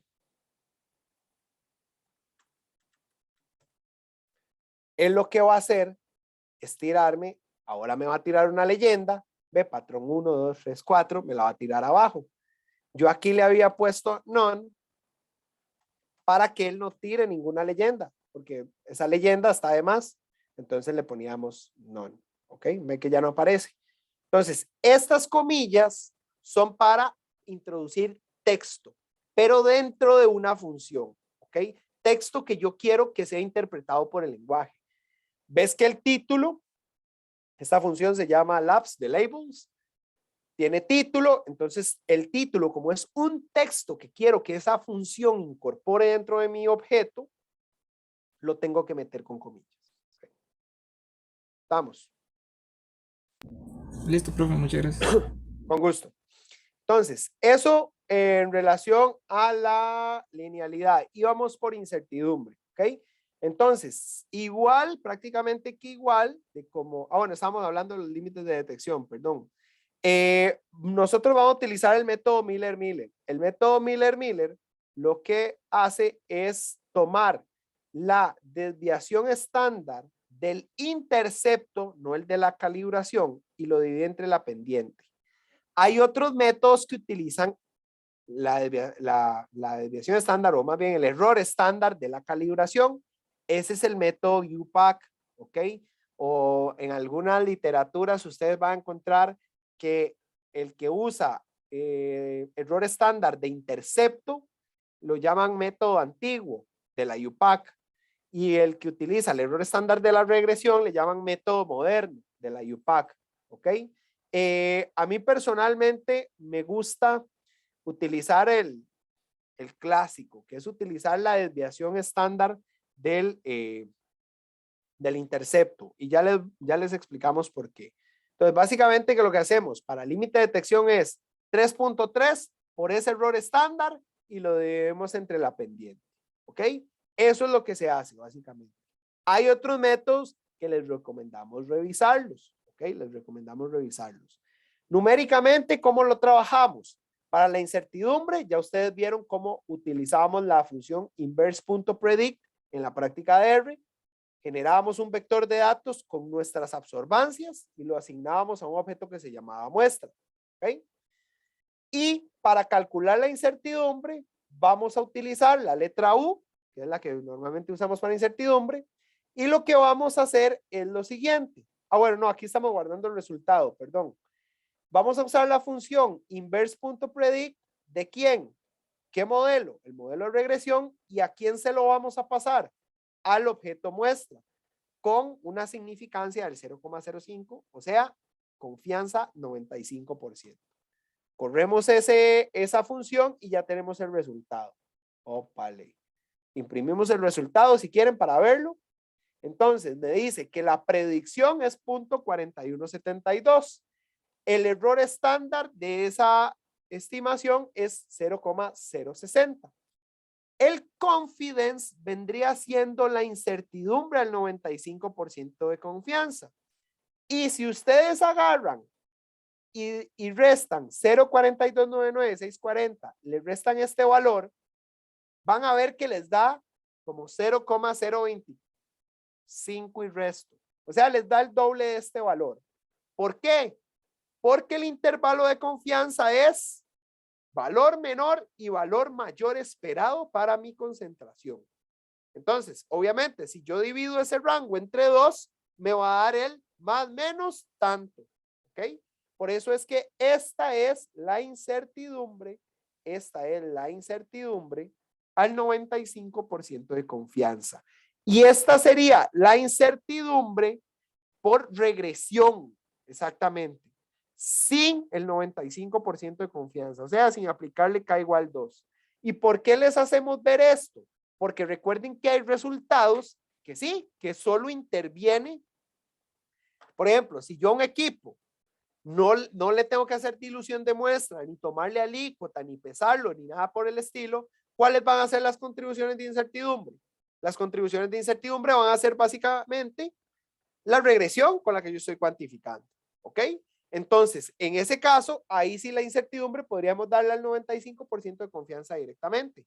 Pero si luego vamos a sacar una incertidumbre combinada, en donde íbamos a tener la incertidumbre por regresión, la incertidumbre por volumen, la incertidumbre por masa y todo ese tema, entonces es mejor utilizar este otro valor. Que igual, si ustedes se ponen a ver, si dividen este valor entre 2, les va a dar aproximadamente este valor. ¿Ok? Entonces, si ustedes sacan la diferencia entre esto y lo dividen entre 2, les va a dar este, que es la incertidumbre al 95%. O sea, el más menos ya el 95%. Y si dividen esto entre 2, sería la incertidumbre estándar. ¿Ok? La incertidumbre estándar de ese resultado. Así calculamos la incertidumbre del método. ¿Ok? Ha de aclarar que esa es la incertidumbre del método, tomando en cuenta de que solo sea regresión. Cuando hacemos procesos de validación, es muy normal que se haga lo que se denomina un presupuesto de incertidumbres. ¿Qué es ese presupuesto de incertidumbres? Que usted tome una muestra ejemplo, esa que tenemos ahí, entonces decimos, ok, mira, la incertidumbre estándar es 0,060. Dividido entre el valor, esa es la incertidumbre estándar relativa. Y tenemos ya un valor. Y hacemos lo mismo para las incertidumbres, la contribución de incertidumbres por volumen, por masa, etcétera, etcétera. Y comparamos, hacemos una comparativa. ¿Cuánta incertidumbre relativa estándar es por regresión?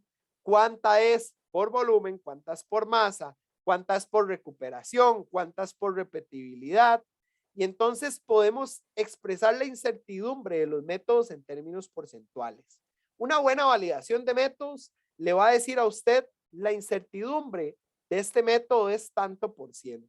Muchos laboratorios prescinden de estar utilizando cálculo de incertidumbre individual para cada método, o sea, para cada vez que analizan la muestra, estar calculando la incertidumbre que por masa, por volumen y todo eso, no, se prescinde. ¿Por qué? Porque ya usted validó el método y usted saca una incertidumbre global para el método y usted puede llegar y decir, la incertidumbre de este método es 3%, 5%. Simple y sencillamente le aplica esa incertidumbre, bueno, si la concentración me dio 100 miligramos por litro y si mi incertidumbre yo en la validación determiné que era un 4.2%, ok, entonces reporto 100,0 más menos 4,2 de incertidumbre, ok.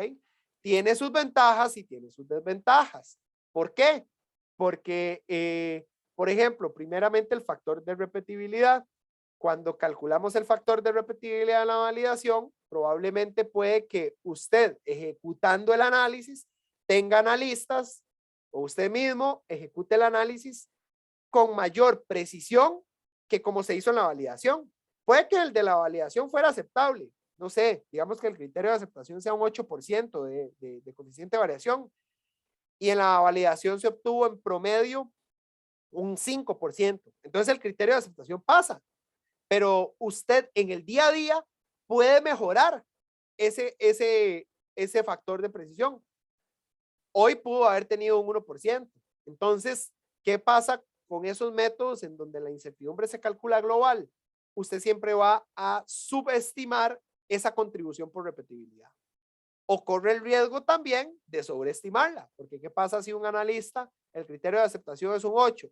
¿Qué pasa si un analista un día hizo la muestra, hizo el triplicado, cuadruplicado, quintuplicado, lo que determina el laboratorio, y tiene un 7.5% de RCD? Es aceptado el criterio de precisión, porque el máximo es 8. Pero en la contribución de incertidumbre, lo que se determinó en validación es un promedio. Usted tuvo un poquito más, entonces estás subestimando la incertidumbre. Entonces hay todo un tema, que de hecho cuando los expertos técnicos del ente que le llega a usted a acreditar, le preguntan por ese tipo de cosas. Entonces usted tiene que tener las herramientas para poder decir, no, vea, sí, yo decidí hacerlo así porque realmente la repetibilidad que yo incluyo en la validación es N cantidad de muestras que me es muy representativo de lo que se hace aquí el día a día. Entonces es una estimación bastante robusta, por ejemplo. Y con eso pueden limpiarse las manos y se acabó. O hacer el cálculo individual para cada, la estimación de incertidumbre individual para cada uno de los resultados. ¿Ok? Para efectos nuestros, así vamos a determinar la incertidumbre y tomar en cuenta, ¿verdad? Tomar en cuenta que ustedes tienen un factor de incertidumbre más y es la bendita pipeta de 50 mililitros.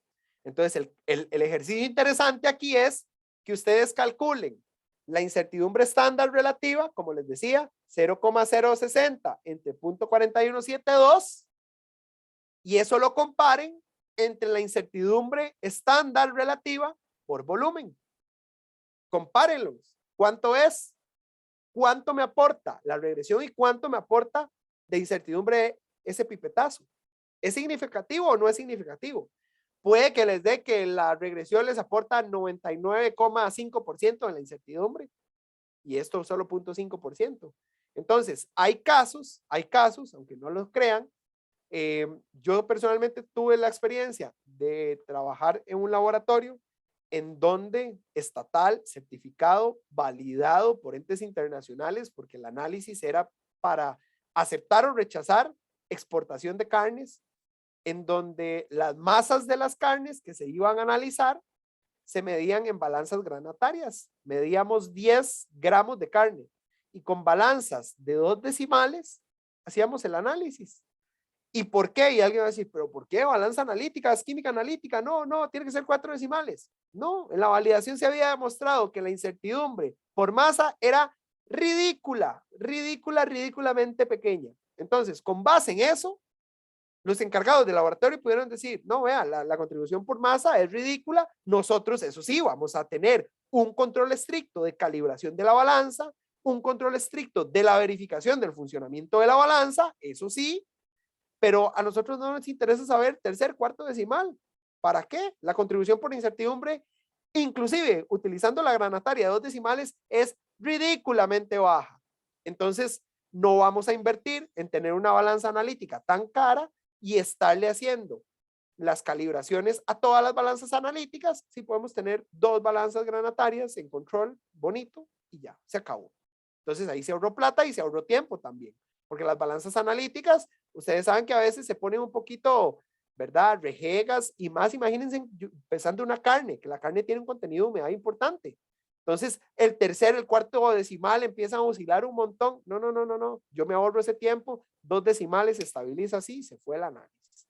Pero ¿cómo logro demostrar eso? Con validación. Si no se valida, usted no puede decir nada de que yo creo, de que a mí me parece. No. Los datos de validación son los que soportan. ¿Ok?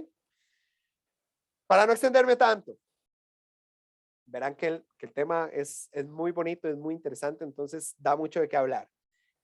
Los límites de detección y cuantificación, como les decían, les queda a ustedes de tarea. De hecho, antes nos obligábamos a que ustedes nos trajeran una propuesta de cómo iban a detectar, cómo iban a hacer los límites de detección y cuantificación respecto a esto. Lo que nos encontrábamos es que sí, muy vivillos decían, no, sí, yo voy a usar el que ustedes nos contaron, ese está chiva. No, pero bueno, ahí se les deja la referencia para que discutan luego en el reporte. El límite de detección sería básicamente, este código, no se asusten. Este código básicamente, ¿qué es? Redondéeme lo siguiente. Del resumen de la regresión, coja de la tabla de coeficientes el coeficiente 3. Si nos vamos a la tabla del summary de la regresión, todo eso que estaba escrito en código es básicamente, cójame este coeficiente. Cójame ese coeficiente y divídamelo entre este otro. ¿Ok? Eso es lo que hicimos, nada más. Eso es lo que hicimos ahí, para que no se asusten todo ese código. Agarre el coeficiente 3, que es el error estándar del intercepto, y multiplíquemelo por 3.3 y divídamelo entre el coeficiente número 2. ¿Ok? Y como yo utilicé una función round, o sea, redondeme a 4 decimales. ¿Ok? Y lo mismo hice con el de detección.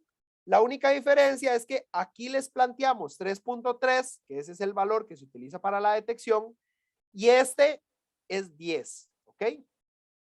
Si corremos esto, tenemos los límites de detección y tenemos los límites de cuantificación. La detección está en 0,018 y la cuantificación en 0,053.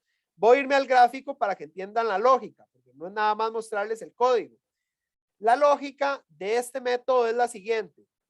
El error estándar del intercepto es esto. Espérense. La figura. Odio que me pase esto. Bueno. Se los iba a hacer más grande, pero no importa, no hay nada. Bueno, en la presentación sí lo puedo hacer más grandecito, ya me acordé. Voy a irme para acá, ¿ok? Entonces, el principio es este. Usted tiene un intercepto y ese intercepto tiene un error asociado. Entonces, se utiliza el error estándar del intercepto porque se dice que ese es el valor estimado del blanco, ¿cierto? O de su cero concentración, el intercepto. Cuando X es igual a 0, ok, interseca aquí en Y, esta recta, ese es el blanco. Entonces, ese error estándar lo asumen como la relación señal-ruido, ok. O sea, esa es una estimación de la relación señal-ruido. Si yo multiplico ese valor por 3.3 veces, se estima que ya lo que sea 3.3 veces mayor a eso, ya no es relación señal-ruido, sino que ya es culpa o es debido a que hay presencia de analito. Pero está a un nivel tal que yo no puedo decir con confianza cuál es la concentración del analito. Puedo decir que hay presente analito, esa es la diferencia de la detección, pero no puedo decir que cuánto. Si yo agarro este valor y lo multiplico por 10 veces, ya yo tengo la confianza de ese valor de error estándar para decir que lo que tengo es analito, y a partir de ese valor hacia arriba, ya yo sí puedo estimar con una confianza e incertidumbre respetable el valor correspondiente al analito. Esos son los límites de detección y cuantificación. Problema que tienen estos enfoques, ya sea utilizar el error estándar de la regresión o utilizar el error estándar del blanco. El problema que tienen es que dependen mucho del ajuste. Si su ajuste, o sea, si este R fuera más bajo, si fuera 2 9 y un 1, probablemente ustedes esta raya gris, que era el error estándar de la regresión, la van a ver más abierta. Entonces, conforme más alto sea el error estándar, obviamente sus límites van a ser más altos. Entonces, no se extrañen si ustedes hacen un modelo, el modelo no tiene tan buen ajuste y se dan cuenta de cosas que parecen ilógicas. ¿Y a qué me refiero de cosas que parecen ilógicas? La concentración aquí está en punto 18. Si este modelo no hubiera tenido un buen ajuste, bien, el límite de cuantificación puede quedarles para arriba de punto 18. Bien, sin ningún problema. Claro, por eso les digo, son cosas ilógicas. ¿Cómo mi límite de cuantificación va a ser mayor a punto 18 si yo tengo un patrón en punto 18? Yo puedo comparar la absorbancia directamente de ese patrón. Recuerden que uno de los métodos de cuantificación es esa comparación directa, ¿verdad? Uno de los métodos de estandarización instrumental. Puedo comparar el valor de ese patrón directamente con mis muestras y no habría ningún problema. Bueno, obviamente, consideraciones de. Pero lo que quiero decirles es que si el ajuste no es bueno, los límites van a ser muy altos, ¿ok? Van a ser muy altos. Eso hay que tener mucho cuidado. Y el de, aquí debo de aceptarlo, aquí me siento un poco hipócrita con el tema de incertidumbres porque yo siempre he sido el criterio de que la estimación de incertidumbre le dice que usted siempre debe ser bueno, no sobreestimador, debe ser conservador, que para mí ese término conservador es, o sea, si usted tiene un escenario subestimador y otro sobreestimador, mejor quédate con el sobreestimador. Yo siempre he sido de ese criterio, pero si ustedes revisan los datos siempre de una regresión, se van a dar cuenta, vean el error estándar del intercepto, 0,0038. Vean el error estándar de la regresión, 0,01. Y bueno, hay más dígitos. ¿Qué quiero decirles con esto? Que el error estándar de la regresión siempre es más alto que el del intercepto. Siempre es más alto que el del intercepto. Entonces, si yo fuera consecuente conmigo mismo en esos pensamientos, yo siempre recomendaría utilizar este. Pero a mí personalmente me gusta utilizar el del intercepto porque basado en lo que les comenté, conceptualmente le encuentro más lógica a que el error estándar del intercepto sea el estimador de la relación señal-ruido y no todo el error estándar de la regresión, porque el error estándar de la regresión me está tomando en cuenta el error que hay en los diferentes puntos. Entonces, yo digo, si ya validé que las varianzas en todos los puntos de calibración son iguales, método estadístico, entonces puedo agarrar al error estándar del intercepto como estimador de la relación señal-ruido y con eso calcular la detección y la cuantificación, los límites. Ese otro método lo que utiliza es el error estándar de toda la regresión y eso se lo aplica como estimador de señal-ruido y a mí no me parece correcto. No compro esa idea, no la compro. Me gusta más conceptualmente esto. Insisto, son criterios. Ustedes podrán tener otros profesores en algún momento que les digan, no, hay que usar el estándar de la regresión. Este es el método UPAC moderno. Y todo bien, no hay ningún problema. Como les mostrábamos en estas diapositivas, hay inclusive hasta 8 métodos para determinar el límite de detección o cuantificación. Todo es que ustedes logren justificarlo bien. Entiendan, nada está escrito en piedra, ¿ok? Nada está escrito en piedra. Hoy estamos haciendo esto así. Si ustedes mañana tienen que hacer una validación de métodos y tienen que utilizar el método que utiliza el error estándar de la regresión, pueden utilizarlo, no hay ningún problema. O si tienen que utilizar otro método, otro enfoque, no hay ningún problema. Todo es saberlo justificar, ¿ok? Ya para ir cerrando, nos toca hablar del tema de no, esto ya me fui muy arriba, del tema de la precisión. ¿Ok? Aquí les dejamos el código para que calculen incertidumbre, límite de detección y límite de cuantificación. Recuerden que la precisión vamos a evaluarla a nivel de repetibilidad y precisión intermedia. Entonces, para evaluarla a nivel de repetibilidad, vamos a utilizar los datos que se generan el segundo día. Persona A hace 7 repeticiones, persona B hace 7 repeticiones. Lo guardamos en una hoja distinta, ya no la que se llama linealidad, guardamos una que se llama precisión. Le ponen el nombre a otro archivo, si quieren, ya les dije, utilicen los mismos nombres para que no tengan que modificar nada en el código. Y esto es lo que tenemos. Estudiante A, estudiante B, y estas son las concentraciones. ¿Ok?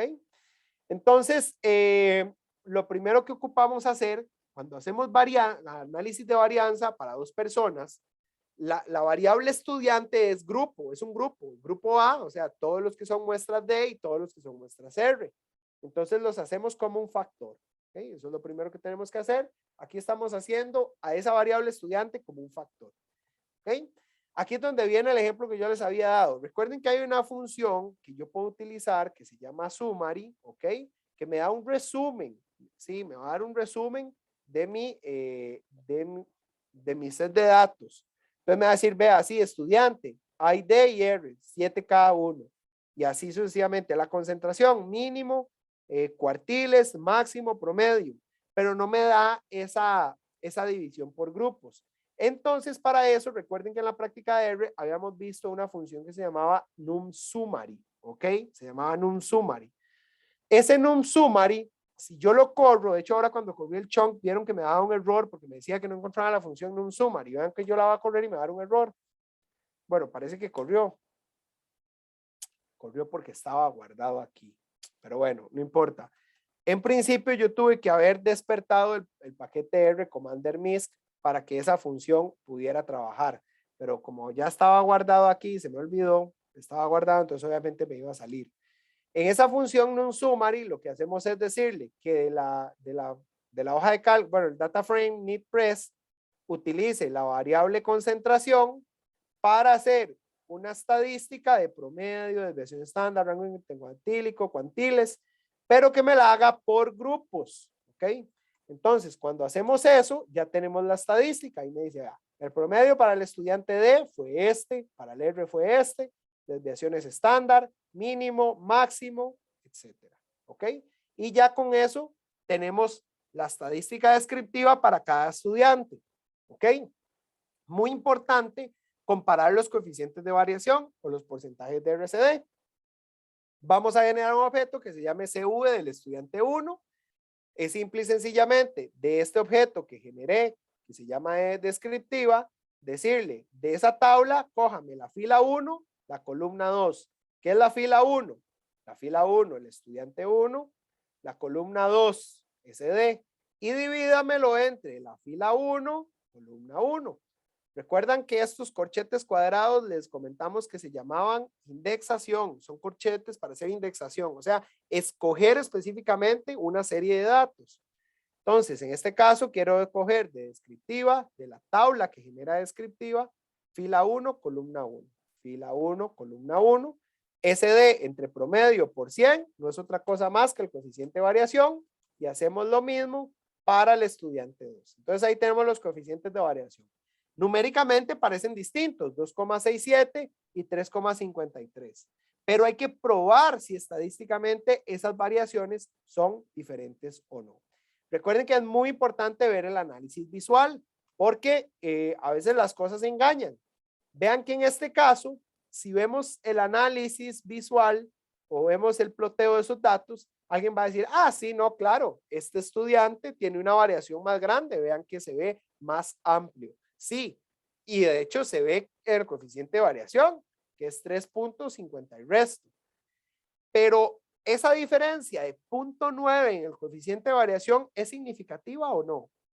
Tenemos que probarlo estadísticamente. Y para eso vamos a hacer una prueba de homogeneidad de varianzas. La prueba de homogeneidad de varianzas ya la vimos en la práctica 1 igual, pero la vamos a repasar. Vamos a hacer una prueba F. ¿Ok? La prueba F es la prueba clásica de homogeneidad de varianzas. Podríamos utilizar otras pruebas, como la Bartlett, que la utilizamos ahora, o como la prueba Leven, que también se las vamos a mostrar. La idea es que ustedes tengan un abanico de opciones para escoger. Primero, centrémonos en filtrar los datos, porque recuerden que need_press tiene los datos del estudiante 1 y los datos del estudiante 2 mezclados. Entonces, primero filtremos por un estudiante y filtremos por otro estudiante para generar como los datos que sean estudiante 1 y estudiante 2. ¿Ok? Recuerden que la prueba Shapiro lo que me prueba es la normalidad. ¿Y por qué quiero probar yo aquí normalidad? Porque la prueba F y la prueba de varianzas y la prueba test_student para promedios son pruebas de estadística paramétrica, o sea, que requieren ciertos supuestos, que la población cumpla ciertos supuestos. Y uno de ellos es que los datos provengan de una población normal para la prueba F. Y para la prueba T, además de que los datos se distribuyan normalmente, se ocupa saber, al menos saber, si las varianzas son homogéneas o no. Entonces, primero probamos la normalidad de los datos para el estudiante 1, de valor mayor a 0.05, o sea, acepto hipótesis nula. No hay diferencia entre esa distribución y la normal. Para estudiante 2, mayor a 0.05, o sea, ambos tienen distribución normal de datos. Aplico la prueba de varianzas, que es esta función var.test, siendo X el estudiante 1 y Y el estudiante 2. ¿Ok? La prueba de varianzas, recuerden que es una relación, no es una diferencia, es una relación. Varianza 1 entre varianza 2.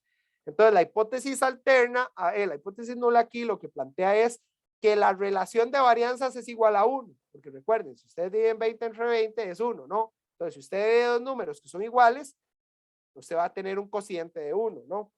Entonces, acá se hace la prueba F, valor mayor a 0.05. Vean que la hipótesis alterna dice la verdadera relación de varianzas no es igual a 1. En este caso, vea que el intervalo de confianza toma el 1, entonces como toma el 1, a pesar de que el ratio de varianzas sea 0.54, que eso numéricamente es distinto a 1, los límites de confianza abarcan el 1. O sea, mi verdadero promedio, mi verdadera relación de varianzas puede ser 1. Entonces, como puede ser 1, quiere decir que yo tengo que aceptar la hipótesis nula y decir que no hay diferencia en las varianzas de sus estudiantes. Y comprobar que las varianzas de los estudiantes son iguales, ya probé precisión intermedia. ¿Ok? Ya probé precisión intermedia. Con el coeficiente de variación, yo pruebo la repetibilidad. A ustedes les va a tocar definir el criterio. Nosotros no le vamos a decir cuál es el criterio de coeficiente de variación aceptado. Ya la vez pasada hablábamos del coeficiente de variación de Horwitz. Les vamos a facilitar literatura que les explica más qué es el coeficiente de variación de Horwitz, pero ustedes tienen que definirlo. En el reporte, ustedes tienen que quedar cuál fue su criterio para decidir si la repetibilidad era aceptable y por qué eligieron ese valor. ¿Ok? Entonces, con base en lo que ustedes definan como criterio aceptable, van a decir si 3.5 y 2.6, bueno, si 2.67 y 3.53 es aceptable o no es aceptable. ¿Ok? Y con base en el resultado que les dé acá, si logran probar de que no existe diferencia significativa en las varianzas o que las varianzas, la relación de varianzas es igual a 1, con eso prueban intermedia. Con eso prueban repetibilidad, con el coeficiente de variación y el límite que ustedes establezcan.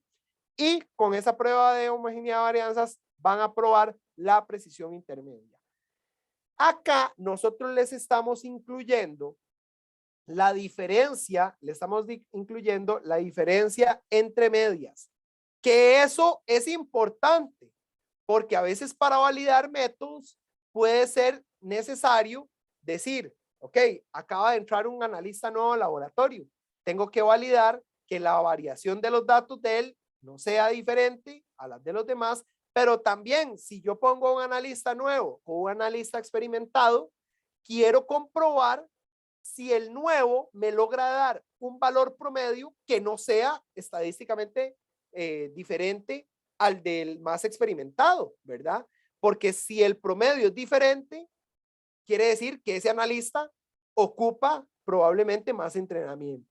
Entonces, para eso utilizamos, recuerden, la prueba T-Student, T.test, estudiante 1 concentración, estudiante 2 concentración, mu, que era la hipótesis nula, que es igual a 0, o sea, no hay diferencia, la diferencia entre las medias de concentración para ambos estudiantes es igual a 0, y en este caso son pareadas, porque ambos hicieron el mismo número de muestras, y ya probamos que la varianza es igual. Entonces, corremos esto, y lo que nos da igual, P valor mayor a 0.05. Ah, ok, sí, ambos tienen la capacidad de generar resultados no solo con el mismo nivel de homogeneidad, o bueno, con el mismo nivel de variación, sino que el promedio que ambos reportan estadísticamente es igual. ¿Ok? Estamos. Ya para terminar, en un par de minutos, la veracidad, que es el último parámetro de desempeño que validamos acá, ustedes van a tener la concentración de la disolución que van a analizar el segundo día. ¿Ok? Ustedes van a tener la concentración. Vamos a suponer que el valor es 370. Entonces, las pruebas T que hemos visto hasta el momento son pruebas T de 2 colas. ¿Qué era 2 colas? Que la hipótesis nula me dice que la diferencia entre muestra 1 y muestra 2 es igual a 0. Y la alterna, las colas las determina la hipótesis alterna. La alterna me dice que la diferencia es diferente de 0. ¿Diferente cómo? ¿Mayor o menor? No me interesa. Diferente. Esos 2 colas. Me da la opción de que sea mayor o que sea menor. Pero hay casos que cuando nosotros queremos comparar contra un valor límite, ¿ok?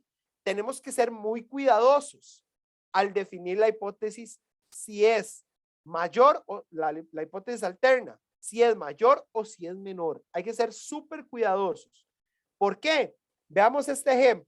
Y aquí les dejamos ¿cómo es que se llama? Aquí les dejamos la descripción del caso. Supongamos que el estudiante 1 lo que obtuvo de valor, de hecho, ¿dónde estaba la tabla de datos? Perdón. Okay, se me perdió. Aquí está. El estudiante 1 tuvo un valor de 369. El otro tuvo un valor de 379. ¿Ok? Entonces, si el valor era 370, ¿ok? Si el valor era 370, el teórico, mi hipótesis nula va a ser de que el valor promedio es igual a mu, que estadísticamente sería a la media poblacional. Mi media muestral, 369, es igual a mi media poblacional, 370, ¿ok? A mi valor teórico. ¿Cuál sería la hipótesis alterna? ¿Que sea diferente? No, porque yo ya adrede sé ese valor. Ya yo adrede sé que a mí me dio 369. Entonces, mi hipótesis alterna tiene que ser de que es menor. Es una prueba de una cola. ¿Ok? Entonces, hay que poner alternative less. ¿Ok? Entonces, si yo corro eso, me va a decir, ok, el p-valor es 0.45. Eso quiere decir que acepto la hipótesis nula en donde dice que mi media muestral es igual a la media poblacional, o mu sub 0, que es igual a 370. ¿Ok? Para el caso del estudiante 2 que tuvo 378, ya no puedo ponerle alternative less porque la prueba de inferencia va a estar seteada de la siguiente manera. Hipótesis nula. La media poblacional es igual, la media muestral es igual a mi media poblacional. Eso no va a cambiar. ¿Ok? O sea, mi valor 378 es igual a 370. Ya hablamos de que aquí numéricamente no aplica, ¿verdad? Es un tema de significancia estadística. Entonces, como ya yo estoy viendo que el valor es mayor, yo tengo que poner la hipótesis alterna adecuadamente. Entonces, la hipótesis alterna es de que sea mayor, greater, ¿ok? Entonces, corro eso y si yo corro eso, él me dice, casi la pegó en el palo, por nada y se le va. Por nada y se le va. En este caso, sí, el estudiante 2, el valor que obtuvo es igual, estadísticamente hablando, a 0.370. ¿Ok? Entonces, hay que tener cuidado a la hora de plantear esas hipótesis. ¿Ok? Y hasta aquí llega el tema del análisis de datos. Lo que les queda ahí, determinación de robustez y la determinación de la recuperación como estimador de la especificidad, eso no lo vemos porque para eso teníamos que hacer experimento 3, bueno, las partes que están posterior a ese cuadro. Parte de lo que hemos venido hablando están estas láminas, ¿verdad? Pero aprovechamos para especificárselas en vivo y a todo color, haciendo el análisis de datos tal y como ustedes lo van a estar realizando para la práctica, ¿ok? Para cerrar ya, no sé si hay dudas, comentarios, consultas. ¿No? Ok, entonces, si no hay más por el momento, agradecerles a todas, a todos su participación.